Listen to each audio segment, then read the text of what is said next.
नमस्कार, मैं हूं नारायण कौशिक। आप देख रहे हैं MGTV।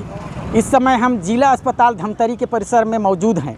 इस समय विश्व सहित पूरे भारत में वैश्विक महामारी कोरोना का भयानक रूप देखने को मिल रहा है।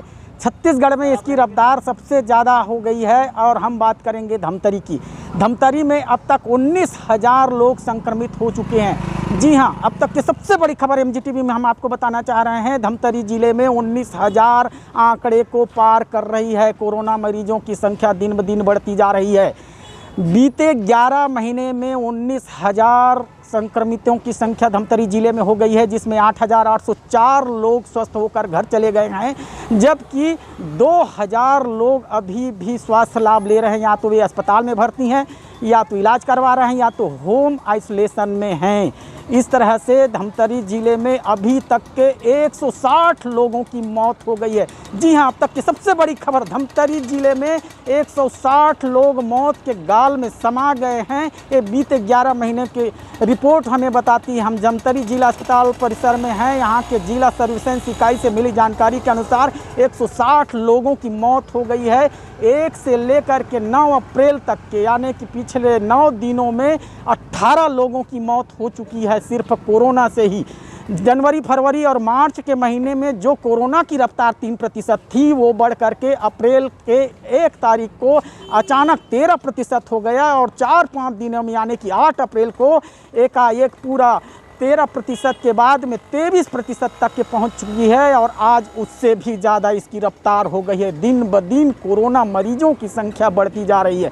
जी हाँ, 6 अप्रैल को इसी जिला परिसर में हम मौजूद थे और 6 अप्रैल को कोरोना मरीजों की संख्या 276 थी। 7 अप्रैल को कोरोना मरीजों की संख्या 219 हो गई, लेकिन 8 अप्रैल को कोरोना मरीजों की संख्या 363 हो गई, यानी कि 23% की बढ़ोतरी हो गई। और 9 अप्रैल को और आज 9 अप्रैल को 378 मरीज, यानी कि रिकॉर्ड मरीजों की संख्या हो गई है। अब तक की सबसे बड़ी खबर MGTV पर आप देख रहे हैं कि कोरोना मरीजों की संख्या दिन ब दिन बढ़ती जा रही है। और स्थिति को देखते हुए दिल्ली की टीम आई थी। दिल्ली की 2 सदस्यीय टीम कल यहाँ पहुँची थी और धमतरी के विभिन्न अस्पतालों का निरीक्षण किया, कई जगहों का निरीक्षण किया। यहाँ के आला अफसर भी मौजूद थे जो स्वास्थ्य विभाग के थे।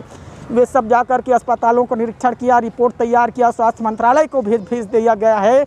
उन लोगों ने धमतरी के रेड जोन घोषित कर दिया है। जी हाँ, धमतरी रेड जोन में शामिल हो गया है और सबको हिदायत, सबको सतर्क रहने के, एहतियात बरतने के निर्देश दे दिए हैं।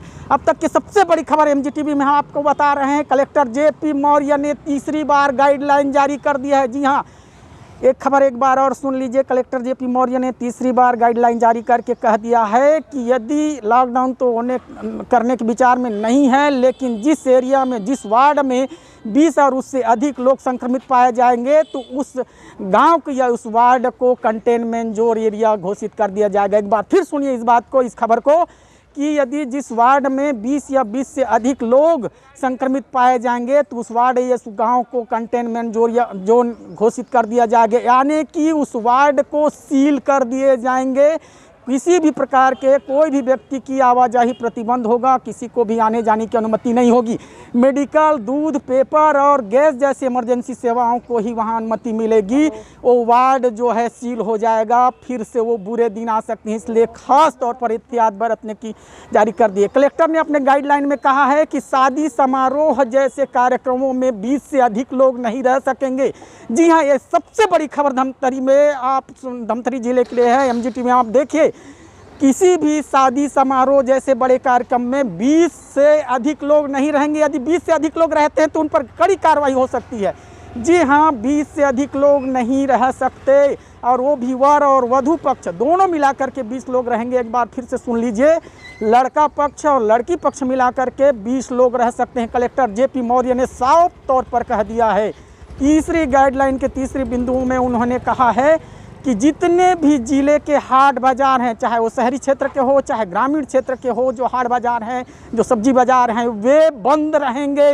पूरी तरह से अलर्ट घोषित कर दिया है। रेड जोन में धमतरी जिला आ गया है और ये धमतरी के ज़िले के अंतर्गत जितने भी, चाहे वो ग्रामीण क्षेत्र के हो, शहरी क्षेत्र के हो, नगरीय निकाय क्षेत्र के हो, जितने भी हाट बाज़ार लगते हैं उस पर प्रतिबंध लगा दिया गया है। इस तरह से नवरात्र अभी 2 दिन में आने वाले हैं। नवरात्र में देवी मंदिर के पट बंद रहेंगे, सिर्फ मंदिर के पुजारी को ही पूजा करने की अनुमति होगी।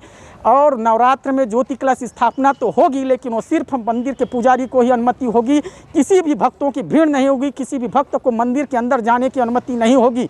वहाँ रेड जोन होने के कारण पूरे मंदिर के पट बंद रहेंगे। अंदर में कार्यक्रम, अंदर में सिर्फ पुजारी ही रहेंगे। इस तरह से बड़ी खबर इस समय, आज की ताज़ा खबर जो निकल कर आ रही है, जेपी मौर्य ने तीसरी गाइडलाइन में कहा है शादी समारोह जैसे कार्यक्रमों में 20 से अधिक लोग नहीं रहेंगे। यदि अधिक लोग रहते हैं तो उन पर कार्रवाई होगी। एक बात और, यदि 20 लोगों में शादी समारोह के अवसर पर 20 लोग जहां मौजूद हैं, वहां किसी को यदि पॉजिटिव आ जाता है, किसी को कोरोना पॉजिटिव होती है, तो शादी रोक दी जाएगी। एक बार फिर से सुनिए, यदि शादी समारोह के मौसम में 20 लोग से अधिक होगी तो कार्रवाई होगी। यदि 20 लोग में कोई पॉजिटिव जाते हैं तो फिर शादी रोक दी जाएगी। इस तरह से धमतरी की सबसे बड़ी खबर।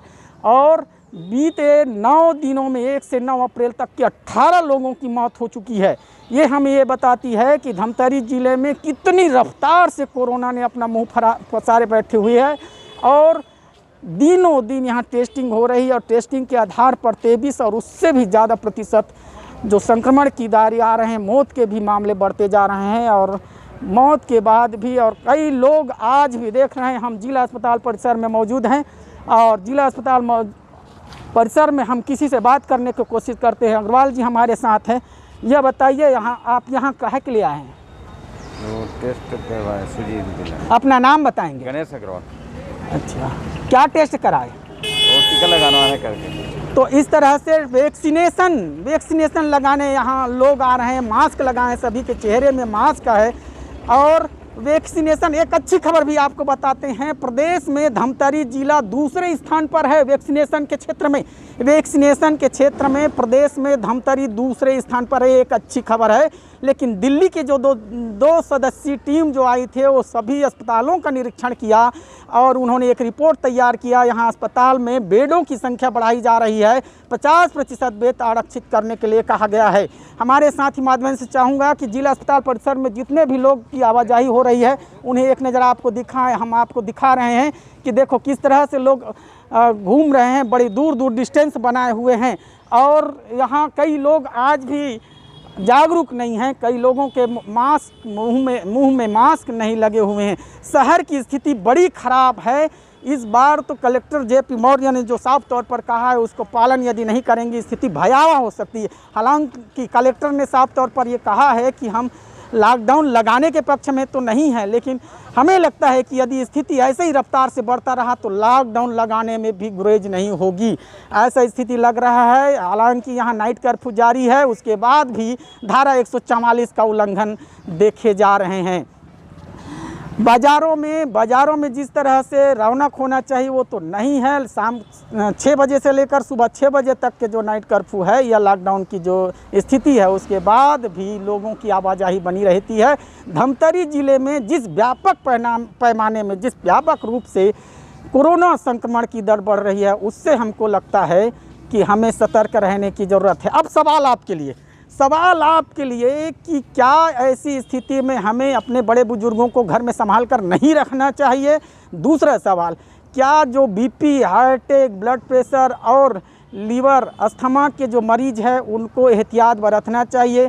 सवाल नंबर 3, जो शादी ब्याह के लिए जितने भी लोगों की तैयारी है वे कार्ड बांट रहे हैं, उन्हें अपनी एहतियात बरतनी चाहिए। इस तरह से बड़ी गाइडलाइन जारी कर दिया गया है। रिपोर्ट जो है मंत्रालय तक के पहुंच गई है। स्वास्थ्य मंत्रालय के स्वास्थ्य विभाग के अधिकारियों ने बार बार हिदायत दी है कि किसी भी प्रकार की लापरवाही लोगों के लिए जानलेवा हो सकती है। प्रधानमंत्री नरेंद्र मोदी ने कहा है कि जान है तो जहान है, इसलिए अपनी जान की परवाह करके ऐसे स्थिति से हमें निपटना चाहिए। और उसके बाद में हम धमतरी ज़िले के ताज़ा हाल निरंतर आपको बताते रहेंगे। मीडिया टीम के हमारे साथी माधवेंद्र हिरवानी के साथ नारायण कौशिक, MGTV धमतरी।